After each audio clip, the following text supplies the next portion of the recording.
بسم الله الرحمن الرحيم والصلاة والسلام على سيدنا محمد النبي الأمين وعلى آله وصحبه أجمعین۔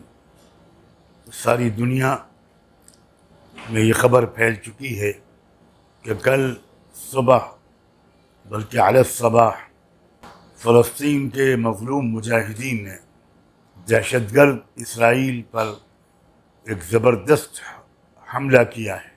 دنیا کا ہر باخبر اور انصاف پسند انسان یہ بات جانتا ہے کہ اگر اس وقت دنیا میں نمبر 1 کی ٹیررسٹ اسٹیٹ کوئی ہے تو اس کا نام ہے اسرائیل۔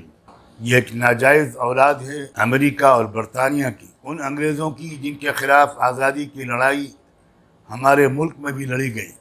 یہ انہی انگریزوں کی سازش سے اور زائونسٹ یہودیوں نے مل کر 100% ناجائز طور پر فلسطین میں اپنے کو بسایا، اور آہستہ آہستہ دنیا کی بڑی طاقتوں کی مدد سے، خاص طور پر امریکہ کی مدد سے اور عرب حکمرانوں کی عیاشی کے نتیجے میں، ان کی غفلت اور منافقت کے نتیجے میں، یہ اسرائیل ایک اچھا خاصا طاقتور ملک بن گیا، نیوکلیئر طاقت بن گیا۔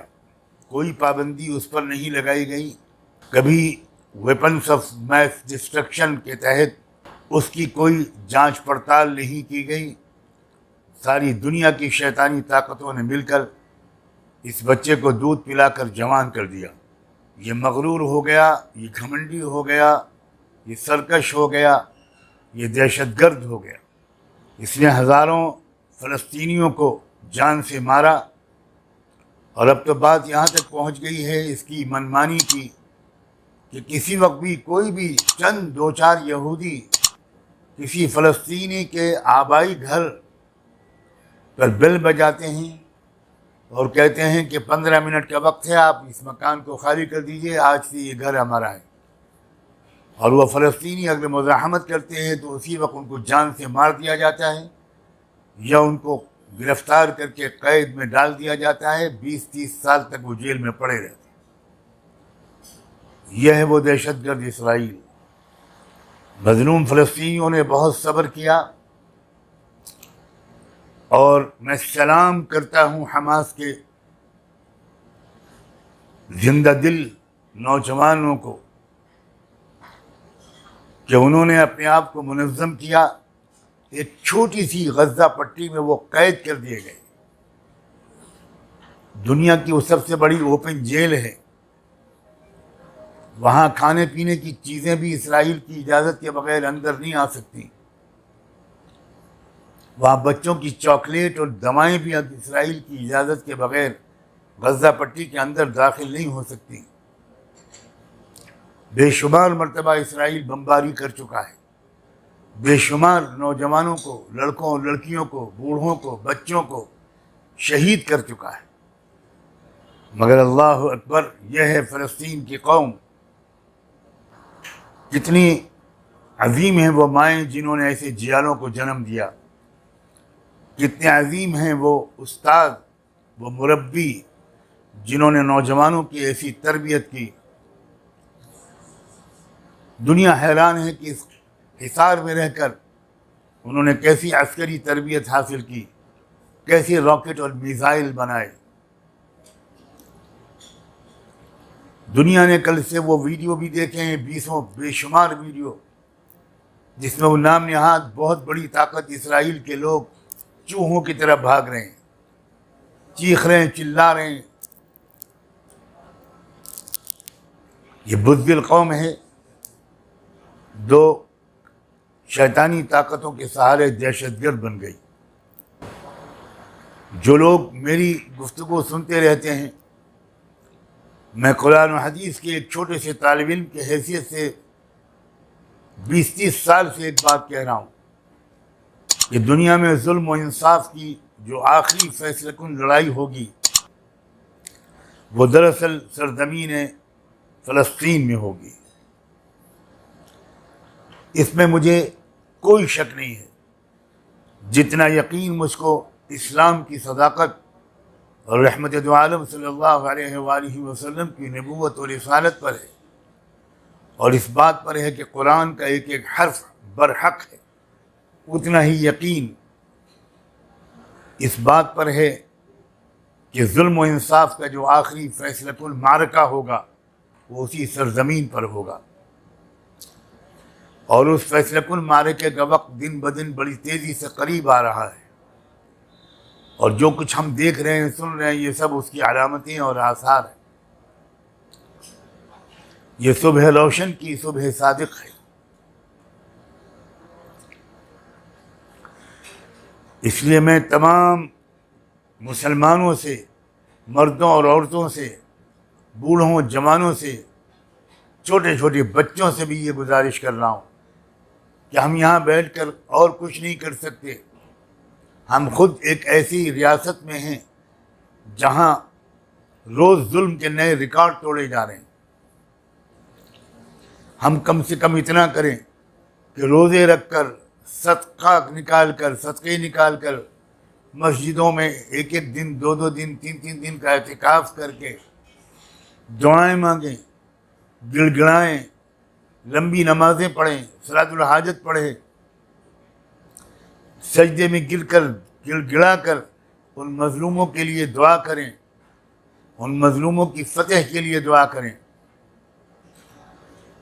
ائمہ حضرات سے میری گزارش ہے کہ فجر کی نماز میں قنوت نازلہ کو لازمی سمجھیں۔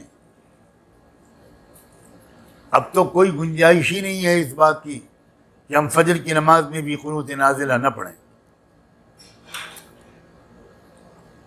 نہایت افسوس کی بات ہے، اگرچہ امید کے بالکل مطابق ہے کہ ہمارے ملک کی حکومت نے اسرائیل کی حمایت میں بیان جاری کر کے ایک اور ثبوت فراہم کر دیا ہے کہ ان دونوں ریاستوں میں آپس میں منصوبہ بندی ہے، مفاہمت ہے، اور یہ ایک ہی رخ پر جا رہے ہیں۔ اسلام اور مسلمانوں سے دشمنی بالکل اسی طرح ان دونوں قوموں پر صادق آ رہی ہے جو قرآن نے پہلے کہا تھا، وَلَتَجِدَنَّ أَشَدَّ النَّاسِ عَدَاوَةً لِلَّذِينَ آمَنُوا الْيَهُودَ وَالَّذِينَ أَشْرَكُوا۔ لیکن بہرحال ہم اپنے وطن کے خیر خواہ ہونے کی حیثیت سے اپنے حکمرانوں کو اور تمام لوگوں سے یہ کہتے ہیں کہ آپ ذرا غور کریں، خدا کے لیے غور کریں۔ اسرائیل ایک ناجائز ریاست ہے، صفحہ ہستی میں سے اس کا مٹ جانا عالمی امن کا سبب بنے گا، اور اس کی بقا اور اس کا استحکام عالمی امن کے لیے بہت تباہ کن ثابت ہوتا رہا ہے، ہو رہا ہے، اور ہو سکتا ہے کہ آئندہ بھی ہو۔ مسجدوں میں لوگ دعائیں کریں، اجتماعی دعاؤں کا اہتمام ہو، اور جس طرح بھی ہم اظہار یکجہتی کر سکیں کریں۔ جو سیاسی پارٹیاں ہیں اپوزیشن کی، اب اس وقت ان کا امتحان ہے۔ کیا وہ آتنکواد کے خلاف ہیں؟ کیا وہ دہشت گردی کے خلاف ہیں؟ کیا وہ ظلم کے خلاف ہیں؟ کیا وہ انصاف کی لڑائی سچے دل سے لڑتے ہیں، یا مسئلہ صرف سطح کا ہے؟ میں صاف کہنا چاہتا ہوں تمام اپوزیشن پارٹیوں کو، خاص طور پر وہ جو اس کی لڑائی لڑ رہے ہیں جو ہزاروں سال سے مظلوم ہیں، ان ہزاروں سال سے مظلوم لوگوں کو اس وقت فلسطین کے مظلوموں کا بھی ساتھ دینا چاہیے اور اپنا موقف صاف ظاہر کرنا چاہیے، ورنہ کیا فرق رہ جائے گا ان میں اور ان ظالموں میں جو اس وقت پاور پر قبضہ کیے بیٹھے ہیں۔ بس میں چاہتا تھا کہ ایک ذمہ داری ادا کر کے کسی حد تک میں اپنے دل کو بھی تسکین دے سکوں اور آپ سب کو متوجہ کر سکوں۔ مجھے امید ہے کہ بہت سنجیدگی سے آپ میری گزارش پر غور بھی کریں گے اور عمل بھی کریں گے۔ نوجوانوں، بچوں سے بھی کہتا ہوں، بچیوں سے بھی کہتا ہوں، نوجوان لڑکیوں سے کہتا ہوں اپنی آنچل پھیلا کر دعائیں کریں۔ ان کی بہنیں وہاں پر اس وقت کس ظلم کا شکار ہیں اور کس بہادری کے ساتھ اس ظالم طاقت کا مقابلہ کر رہی ہیں۔ اللہ تعالی ہم سب کو اپنی ذمہ داریاں ادا کرنے کی توفیق عطا فرمائے۔ آپ نے میری گزارشات کو سنا، میں آپ کا شکر گزار ہوں اور آپ کی دعاؤں کا سائل ہوں۔ والسلام علیکم ورحمۃ اللہ وبرکاتہ۔